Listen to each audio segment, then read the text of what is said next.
Hey guys, Welsknight here, and welcome back to another episode of Expedition. And in today's episode, we are hopefully going to be setting up a tree farm, because that is something that we need. We need a reliable and steady source of wood, because what I'd like to do in this castle, well, there's a couple reasons. First of all, I'd like to get rid of all this torch spam, and the best way for me to do that is going to be to use carpenter's blocks and just apply a piece of glowstone dust to them, because that way we can basically hide our lighting wherever we need to. But for that, we're going to need a lot of wood. The other thing is that down here in the farms, I'm going to need a lot of wood to make these crop sticks as well for AgriCraft, so that I can grow all the different types of crops. I have been working a little bit between episodes. I now have 10-10-10 coal, earth, and water seeds. And I have the 10-10-10 Minicio seeds that we did last episode. So I've been working on that a little bit, working my way slowly upwards towards the next level of AgriCraft.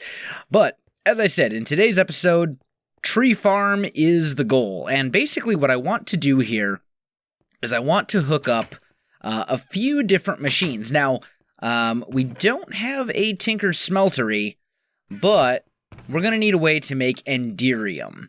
And I think our best bet is going to be probably the magma crucible. Let's take a look real quick at enderium ingots. So, to make enderium ingots in an induction smelter, we can do pyrotheum dust or enderium blend. And the enderium blend is shiny silver and tin. And I believe, I don't think I have any platinum, although this, no, that's ingot and mithril. Okay. So I'm going to need a good way to get shiny ingots, because I do not have any at this point. So let's take a look at this. To get shiny, in an induction smelter, we can do, nothing much there. There is a 25% chance if you do sand and ferrous ore. Although it seems to only work with dense. Okay, so ferrous and cinnabar will give you shiny every time. Do I have any ferrous ore? None. And I don't really have any cinnabar either. Let's take a look at that one. And cinnabar you can get by pulverizing redstone. Okay, so that's relatively easy. Man, we're kind of in a bind here. Let's see. And the reason, basically, here's the reason that I need this enderium. All right, so I want to make a tesseract. And to make the tesseract, I need shiny ingots. And I have no shiny ingots, or I need shiny dust, either way. But that's going to be something I need. I suppose what we can do in the meantime is we can make ourselves a magma crucible from thermal expansion. This is going to be something we need, so let's go ahead, first of all, and make ourselves a tin gear. There we go. Then I'm going to need some glass and a bit more iron. And that way we can make ourselves the basic machine frame that we're going to use. Now, for the magma crucible itself, I need nether brick. And I do happen to have a little bit of it, which is good. I'm also going to need some invar, and invar is ferrous and iron. Okay. I don't have enough, though. Okay.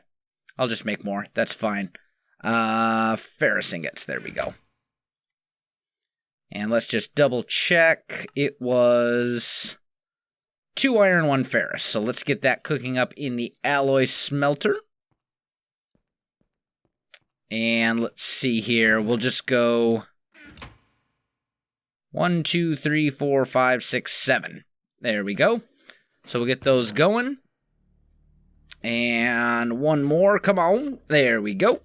Beautiful. We'll get that cooking up.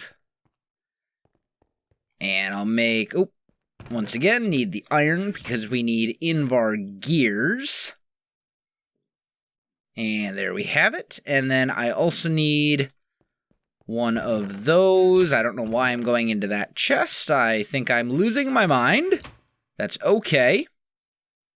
There we go. And then last but not least, we need a leadstone energy cell frame. So, got some lead right here. And glass right there. There we go. Okay, so we should have everything we need now to make the magma crucible, which is great. And what the magma crucible is going to allow us to do is essentially melt down materials and turn them into other materials. So for example, if I want to melt down redstone into liquefied redstone, I can do that. Or say I want to melt down, I don't know, ender pearls into liquid enderium. Or liquid ender, I should say. This can be used for that. So obviously, it's a very useful thing to have if you're wanting to make things like tesseracts and enderium. Very, very useful. In fact, actually kind of needed, since we don't have a smeltery from Tinker's Construct in this mod pack. So we're going to need that. The other thing we're going to probably want is a fluid transposer, which is right here. And that's going to be some other stuff as well. Let me get that stuff all together, and I'll come back to you in just a minute. All right, guys, I am back, and I think I've got everything together. There we go. We got ourselves the fluid transposer as well. And what this will do is it will take fluids, and it will essentially put them into some other material. So, for example, if I use the magma crucible to melt down redstone, it can then take the liquid redstone and transfer it to some other material. So, quite useful there as well. I just realized, though, I don't think this thing is getting power, is it? Nope. I should probably fix that. Just a thought. Let's put it right here, just for the time being, and I'll fill all that stuff in. I think I'm going to modify that all later once I actually have stuff to do with those things. But for now, I don't really actually need them, because I don't have all the materials I need to make enderium anyway. So, wouldn't really be that big of a deal. Now, in the live stream that happened last Saturday, which was linked in the previous video, in the previous episode of the series, linked in the video description, just in case you missed it, I did make a hang glider, which will allow us to explore a little bit faster. This is really your earliest form of flight, and I highly recommend making one as quickly as possible. I probably, in fact, I simply should not have held off on making one as long as I did. I should have made one of these like episode 2, but honestly, it just kind of escaped me, and I didn't think of it until someone mentioned it in the live stream, and then I was like, oh yeah, that's a great idea. I totally should have done that already. But, it is what it is. So we're going to use this, and we're going to do a little bit of exploring. There is a roguelike dungeon right there that we haven't taken a look at yet. Let's actually go up on this mountain. That'll let us fly pretty far. And this hang glider is fantastic when it comes to distance. You can get some pretty crazy distance with this thing. I don't know how it compares to the Elytra that's coming out in 1.9, but regardless, I can go a pretty long ways on this thing without any problems. So let's just jump and go. And I should mention, holding down control, if that's your sprint key, whatever holding down your sprint key is will do, that will actually make you fly faster as well than you would otherwise. You can see it zooms in and out. So, kind of a nifty thing just in case you didn't know. We are going to need a few things before we can set up a proper tree farm. I don't know if I'll be able to get to it this episode, honestly. I'd forgotten that I didn't really have any shiny ingots. So, what we might have to do... I might have to go on a mining expedition, honestly, which wouldn't really be the end of the world. That's really interesting terrain generation. This looks super derp. What's going on with this? This is really weird terrain gen. What in the world? Is this like a chocolate quest thing? Is this, because like, look at this. This is, like, that is not natural terrain generation. I don't care what you say. There is no way that that is natural. So something's derpy, and I need to figure out what it is here. Let's climb the vines and see if we can figure out this mystery together. Let's see. Oh, yeah. Yeah, look at that. That is... What in the world was that? Oh, hello. Oh, I'm totally getting shot at. Okay, hold on. Well, it is definitely a chocolate quest thing. It seems to be some sort of pirate mansion, and I am most definitely getting shot at. Yeah, pirates, look at this. We have pirates. It's part of Chocolate Quest. That's kind of nifty. Oh, hang glider. Okay, we're good.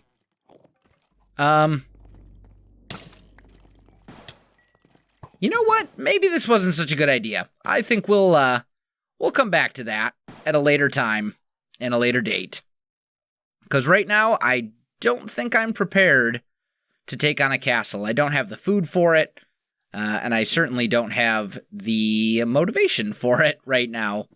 We've already cleared out a castle, and I just don't feel like clearing out another one right now. So I'm going to head back. What happened to this guy? Anything? Lex walked into fire whilst fighting Skeleton Cat. Poor Lex. Hashtag RIP Lex. Poor guy. All right, anyway, guys, I'm going to head back to the castle, and I will meet you there in just a little bit. All right, guys, I am back, and I've got a new plan that will still allow us to get the tree farm up in this episode, I think. So what I'm going to do is I'm going to make a portable tank, and then I'm going to surround that in Invar, like so, to make a hardened portable tank. And then, well, that's enough. That should be enough storage space. And then what I'm going to do is I'm going to make an energy cell. And basically, I'm just going to run the tree farm off an energy cell, which is basically a battery. And that should work, and then I'll just swap it out when I need to. So let's take a look at the cells, and I'm going to do the redstone energy cell. Now for that, I'm going to need fused quartz, hardened glass, or hardened aluminum glass. And the easiest one of those for me to make right now is fused quartz. So we're going to go 1, 2, 3. 1, 2, 3, 1, 2, 3. And no? No? Why you no smelt? Oh, I guess it just needs more. There we go. Okay, so there we go. That's smelting now into fused quartz. And I'm going to need to gather more nether quartz relatively soon, but this should tide us over for the time being. There we go. So let's go ahead and make the energy cell frame, although, of course, I totally forgot something. I need a diamond. I need a diamond. I did a little bit of mining between during the little cut there too. Found kind of explored that roguelike dungeon that I pointed out earlier this episode, and didn't really find anything, but I did find some more diamonds and stuff like that. So, okay, so we've got the redstone energy cell frame, but we need to fill it with destabilized, which is basically melted redstone. So what we're gonna do is we've got ourselves this wonderful magma crucible right here. And what we'll do is we'll put the hardened energy cell right there. We'll set this to output to the top, and we'll put the block of redstone right in here, and this will start smelting into destabilized redstone, which should go directly into this hardened portable tank, just like that. Awesome. So, as that's going, I'm going to need a total of 4,000 millibuckets of that, which is going to take a little bit, so I will be back with you in just a second. Alright guys, I am back. So, we've got our hardened portable tank right here, all filled up. Well, maybe not filled, but it works. And we're going to drain that destabilized redstone into our fluid transposer. We'll put our redstone energy cell frame in there, and that will start filling up with this destabilized redstone. It'll take a second, but when it's done, we will have ourselves a redstone energy cell frame, which is awesome, because that will store a pretty significant amount of RF. Although we do still need to actually craft it into a redstone energy cell. So what we'll have to do is take that frame, take some electrum ingots, some lead, and some more electrum, and we'll get that all crafted up. So let me grab the stuff for that, guys, and I'll be right back. Alright, guys, I am back, and I think I've got everything now. Yeah, there we go. So we've got ourselves a redstone energy cell frame. Now I just need to actually power the thing. I can put it in here and it will start filling up with energy. This thing will hold 20 million RF. So, it's gonna take a little while to charge, but once it's all said and done, it will be a great source of power for our tree farm. Now, I have to confess, I've run into a little bit of a roadblock with the tree farm. I was going to go with the Mine Factory Reloaded planter and the harvester, but for that I need plastic, which I actually need rubber for, and since rubber trees do not naturally generate, I need to find a rubber tree, or I need to find rubber seeds, or a rubber sapling in a chest. And, despite all the exploring that I've done, I have not found a rubber tree or a rubber sapling in a chest yet, so I don't actually have a source of rubber. So, one potential option would be we might be able to go the Ender IO route. I believe Ender IO has a, let's see, sag mill, generator, combustion generator, farming station right here. But that's going to require some other stuff. Let's see. Farming station. And I don't know that the farming station actually works for a tree farm.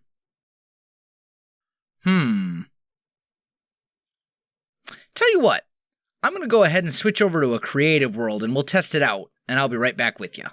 Alright guys, I am back. So we're going to go ahead and test we're going to go ahead and test this out. These guys are driving me crazy. One second here. Let's get rid of those and let's go game rule, do mob spawning false. And while we're at it, let's also go do daylight cycle false. There we go. Okay. And then now that the mob spawns are blocked, let's go ahead and switch back to normal mode. There we go. Okay, so let's try this thing out. We'll put our creative energy cell right here. And we'll change that one to orange. That should give this thing power. We can put our Paxel in here. And I think... yeah, okay, so that will plant oak saplings. Let me just grab a bunch of stacks of these. Okay, and it will plant them. And then let's grab the super watering can since it's creative mode and I can. And then I need to figure out how am I going to output? Well, actually it's Ender IO stuff. So what we could do is something like this. We can put an item conduit there, the farming station on top, like so. Then we can grab some power conduits. Or actually, I'm sorry, energy conduits is what they're called. Let's just grab some of those as well. Oop. There we go. And we'll bring those down. Let's make sure this is configured properly to... Ooh, how can we... Is it possible to go in and out? Let's say insert... Let's extract from here. Like so. And we'll just go ahead and bring this over.